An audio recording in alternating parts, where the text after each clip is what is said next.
Peace family, what's poppin'? You already know it's MannyeX back, and we back today with a vlog, you know what I'm saying? Today we out at the Psychedelic Festival in Ann Arbor, Michigan, you know what I'm saying? And what we doing out here, we finna talk to some people. We finna see what's going on down here, how lit they get. Last year they had thousands of people actually, what I was just reading on an article. So today we just finna see and what people's experience is with psychedelics out here, you know what I'm saying? Why they support the movement and why they out here, you know what I'm saying? Even hear some stories or whatever. But yeah, y'all, this is a nice little vlog, so I hope y'all enjoy it and stuff like that. We're gonna get into it.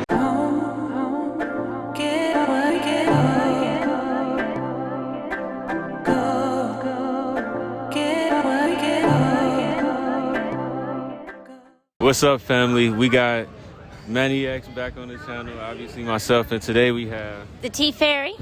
Hello, future people. Hope it's awesome in the future. Well, Tea Fairy had a very nice speech, actually, and we were very inspired by it up at the Psychedelic Festival today.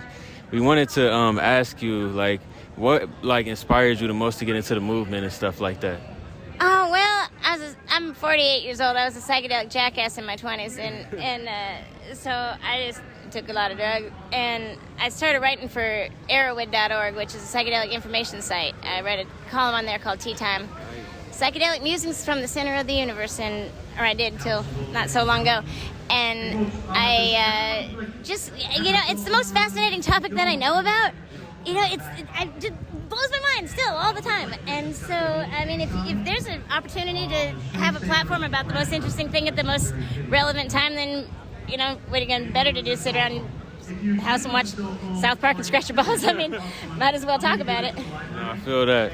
Yeah, with all the recent research and everything that they got in mushrooms and everything like that, with healing the brain, they even have talking about things it helped the humans back in the day develop tools in times well, where yeah. As Terence McKenna's stone ape theory that we might have evolved symbiotically with the mushrooms. So this might be how language, for instance, or some bits of technology come on either because you're getting the download from somewhere or because it just makes you think in a way that you weren't thinking before and correlate ideas that you didn't previously have correlated. And that seems reasonably plausible to me. I mean, I'm agnostic about the stone ape theory. It does give you better visual acuity.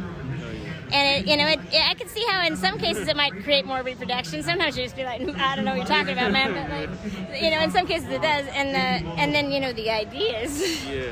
Strange ideas. It is. I don't want to take up too much of your time, but I appreciate you. And where can the people find you at? If you on arrowhead.org, that's my column, and if you want to get in touch with me personally, it's Flowfairy on Instagram, FLOWFAERIE, and I get my messages.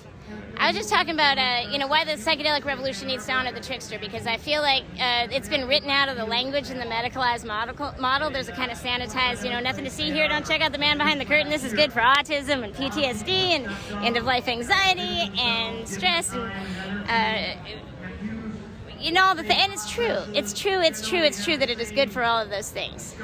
Yes, right? And I think that they're not telling everybody that, it's on top of a bottomless ocean. Their little medical tent is floating on top of it. Oh, yeah. And, because you don't want to spook the investors, right? But I think it's important that people know what they're dealing with so that they can be prepared when all the things happen. Wonderful things will happen, but... it's a bigger thing than they make it sound like it is. That's some beautiful context. I appreciate you talking and stuff like that. Thank you very much. What's your name? Manny. Manny T. All right, fam. We got another one here. You can go ahead and introduce yourself. Answer what? You can go ahead and introduce yourself. Hi, my name's Eric Massey. I own Espiritu Retreats, and I'm the founder of Spirit Quest Church of Mother Earth. We do entheogenic plant medicine here in Ann Arbor, Michigan, ayahuasca, bufo, San Pedro. Right. Okay, so it seemed like you work with a lot of stuff. You probably got experience with a vast range of psychedelics and stuff like that. But I wanted to know what inspired you the most to get into the psychedelic movement and works with it. Yeah, I mean, psychedelics have saved my life. I'm alive today because of plant medicine, and I'm the father that I am. I'm the human being that I am. And I just wanted to share that with the world and with the community and help everyone heal, because as far as I see it, like, we're in desperate times. Like, the world is in desperate need of healing, and so the more people that are out there doing the good work, the better it is for everybody. Yeah, I agree with that. Like, I mean, like, that's a beautiful, like, testimony, you know what I'm saying? And another thing I would tell you is, like, what would you say to all the psychedelic users out there, like, who out here using psychedelics, if you could give them any type of, like, advice? Yeah, I think, explore different medicines, explore what works for you individually, but also to remember, and this is a quote from Dr. Joseph Tafer, who wrote the Fellowship of the River, that medicine is universal. It is that which heals. So laughter, playing with animals, children, singing, music, cooking healthy food, connecting with local community, all of that is medicine. It's not just about psychedelics and plant medicines. Like, whatever heals you is medicine. I agree with that. That's a beautiful statement. Again, like, where can the people find you? So you can find us at espirituretreats.com. You can Google my name, Eric Massey. And soon come, we'll be having the website up for Spirit Quest Church of Mother Earth.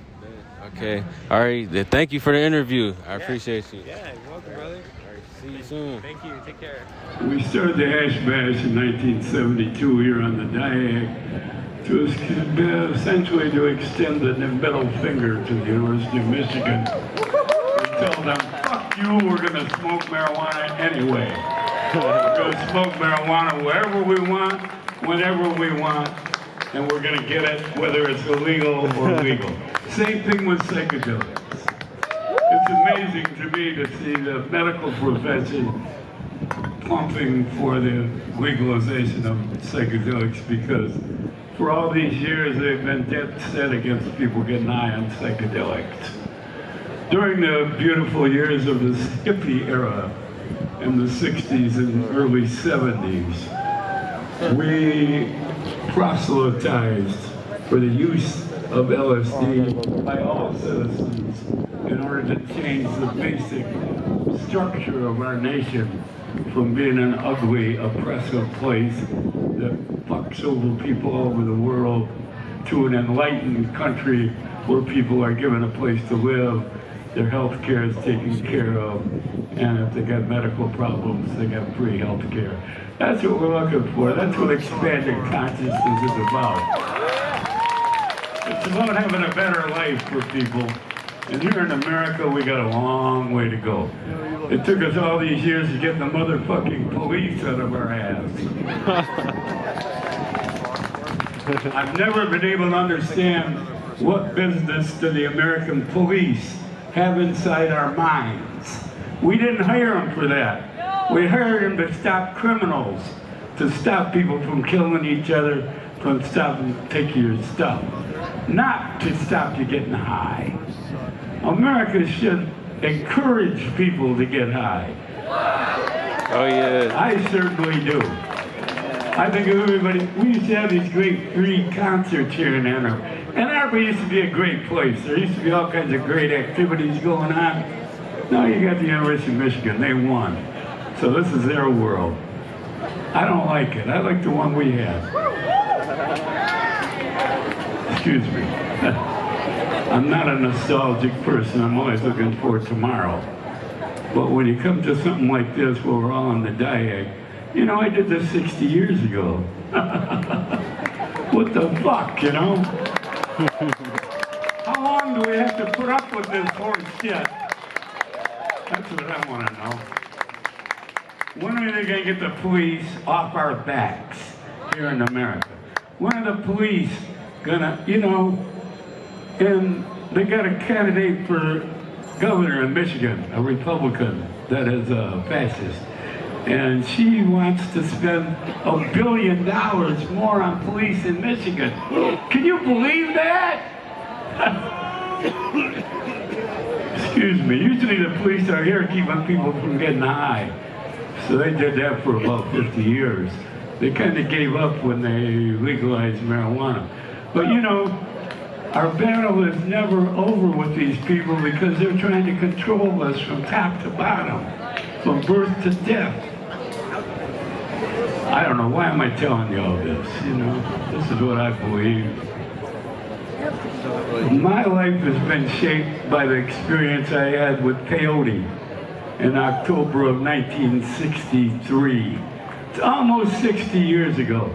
My life is reshaped at that moment, and I've followed the lessons that I learned on peyote ever since.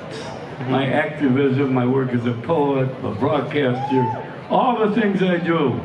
I put on the Ann Arbor Blues and Jazz Festival here in Ann Arbor, the greatest event they've ever had, for example.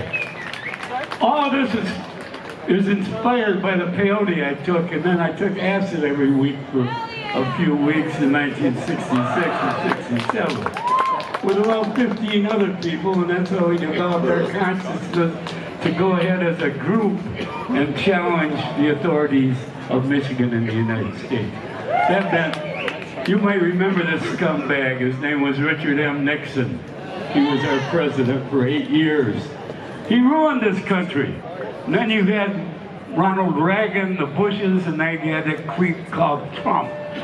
And they've turned this place into a nightmare. So, at least we can still get up here and say whatever we want. But it used to be, instead of saying they should legalize these drugs, they'd arrest us. If you got up here and advocated the use of marijuana, they would arrest you. So at least these things have gotten better. It's because of you. Because of all of us who oppose these people. If you don't oppose them, they march over you like Hitler. The German people loved Hitler. They gave him everything. And consequently, he tried to take over the world. Well, that's the way these people are. So, excuse me. That's enough for me. Legalize drugs. Thank you very much. All right, fam. So we interviewed a couple people. Well, another person that I had a nice, profound talk with mushrooms and stuff like that. He didn't really want to have his information out there and be like on the cam and stuff like that. But we got these 2 interviews and stuff like that. Some beautiful expressions from some of our reflections out here. So with that, you know what I'm saying? Just take those, you know what I'm saying? And comment how you felt about them. Comment if you like this type of content, whatever. Keep loving yourself, you know what I mean? But beyond that, we finna go get something to eat or some shit, because we hungry as fuck, ain't ate nothing all day.